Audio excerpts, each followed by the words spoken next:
Hello,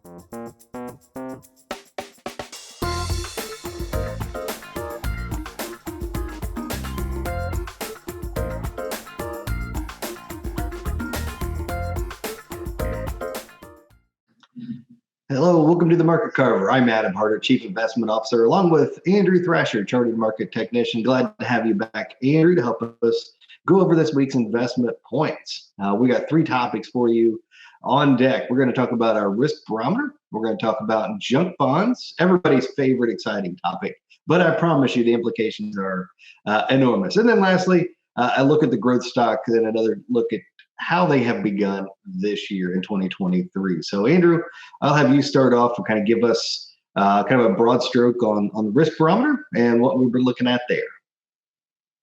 Yeah, so we don't talk about the risk barometer too often, which is a good thing. It's our long-term look at the market and how much risk we want to be taking within the various models. The risk barometer, thankfully, doesn't change too often. If it did, that would be causing a lot of trading activity. But when it does, we really want to pay attention. The last time we saw a big shift in the risk barometer was about first quarter of last year when we went defensive. We saw the trends move lower, the fixed income components started to weaken, and it essentially remained defensive for the bulk of 2022. Towards the fourth quarter of last year, we started to see several of the components start to improve. Some of the credit inputs started to improve, trend began to rise, and finally we had enough of those components turn positive that the risk barometer last week moved back to offensive. This doesn't actually mean that we'll remain offensive for the rest of the year. As always, we're extremely data dependent. If the market continues to improve from both a structural standpoint from the credit market as well as the overall trend in equities, then we'll continue to remain offensive and try to ride that wave as long as it will hold us. But if we do start to see things weaken, then we could very well see it move back to defensive. But we do very much welcome the move to offense, and I'll let Adam kind of talk about some of the broad what the structural changes there and what that means for our portfolios going forward. Yeah, so for those of you really wanting to go down into the weeds, we keep a portion of our investment portfolios directly tied to the risk barometer, and we let it control that portion of the portfolios as to whether they're invested heavily in equities or heavily in cash or somewhere in between. And we use that risk barometer to force us, let's say when we're on offense, to have that segment geared on the upper echelon between half and fully invested. And when we're on defense, we limit it to half of that in equities, or could go all the way defensive. In between, that range gives us an area to be fluid. For instance, last year, for most of the part while we were on defense, we were on that max defense.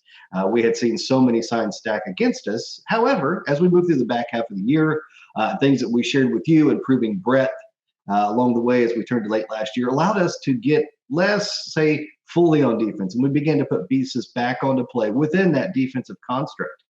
Now that the script has flipped, that kind of sets a floor. And so we'll be looking for opportunities for this to build. And as it does and as it sticks, we will continue to put offensive players onto the field. So that is really how that risk barometer works for us. We don't go full light switch on and off on that very day, but we do let it guide us and fix us into forced allocation ranges in a very disciplined fashion, which, as you know, is part of our investment philosophy. So that's the risk barometer. Now we're going to talk about junk bonds and really what this might mean. So junk bonds, these are bonds issued by companies which have a whole lot of debt on their books. That's where the junk comes into play, at least relative to their ability to service that debt. And so the market isn't really willing to lend bonds to companies like this over a long period of time. You wouldn't give a company that's got a high degree of potential bankruptcy looming for 10, 15 years, but you might give them a 4-year window. So a lot of these, that's the time frame you are looking at. And so a lot of these companies refinanced when rates got really low, even into 2020. So we were facing in 2024 a pretty steep payoff wall where a lot of these junk bonds needed refinanced. And that's where it really gets tricky. Because as you look into late 2022, especially around the September timeframe, we had both higher rates and an increased premium that investors were willing or needing to lend to these junkier companies. So we have seen pressure alleviate. We've seen rates come down, and we have seen that margin come down Both of those will make it more possible, not inevitable, but more possible for those companies to roll over that debt. So when you aren't able to roll over that debt and get new bonds to pay off the old ones, that's where you have something that could be economic weakness or a little bit of market weakness turn into something of a financial crisis, big or small. So anytime we could see that pressure alleviated is a good thing. Doesn't mean this is going to happen overnight or can't change, but it's trending in the right direction. Now, lastly, Andrew, I would let you cover growth stocks and what we've seen at the start of this year.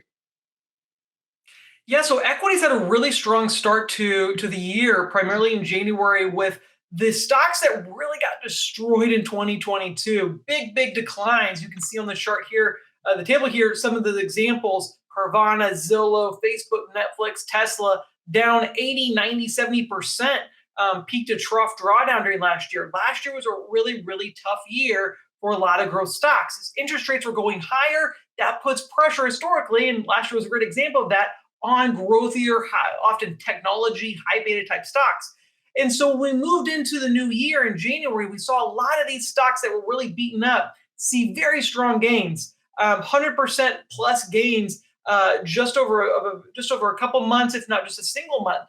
But I think that the main take home point here, what we discussed in our allocation meeting, was if we shift our focus to the far right, that still down column, just how much is required in a recovery when a position gets to be beaten up so much. Look at the very bottom of Peloton. Peloton was down 95%, peak to trough in its drawdown. Then it rallied over 100%. And what was it still down? 90%.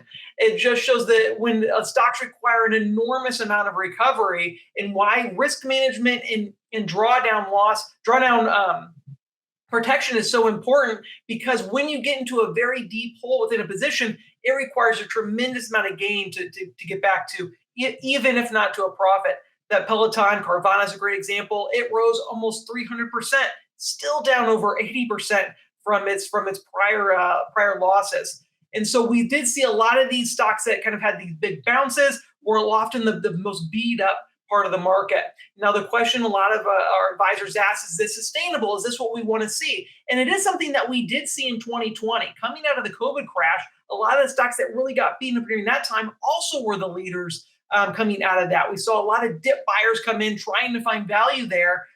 What made that a durable rally going forward was we saw an expansion in buying beyond just some of the most beaten down stocks into some of the more durable real economy type markets. And that's what helped provide financial support to push equities higher after that big drop in March of 2020. Now we want to begin to start seeing if we see the same thing in 2023. We've seen kind of this grab for some of these big losers and trying to get them to bounce higher. Do we see the same broad participation across the market? And so far, we're seeing good signs of that, which we're very encouraged by. And we hopefully that will continue. And that will be one of the reasons that will keep our risk barometer staying positive if we continue to see broad participation of stocks moving higher.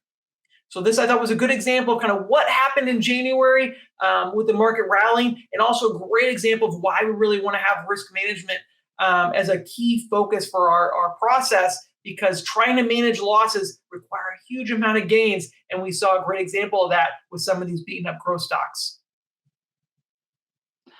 Thank you, Andrew, as always. And thank you to all of you for giving us your time. We do appreciate that very much when you give us clicks and you spend a few minutes here as we can explain some of the things that we're looking at. Don't forget, as always, you've got an opportunity to schedule a meeting with us. Sit down and we'll give you things that you should be thinking about and some next steps to take. 800-928-4001 or scan the QR code. And please, everyone, have a great weekend.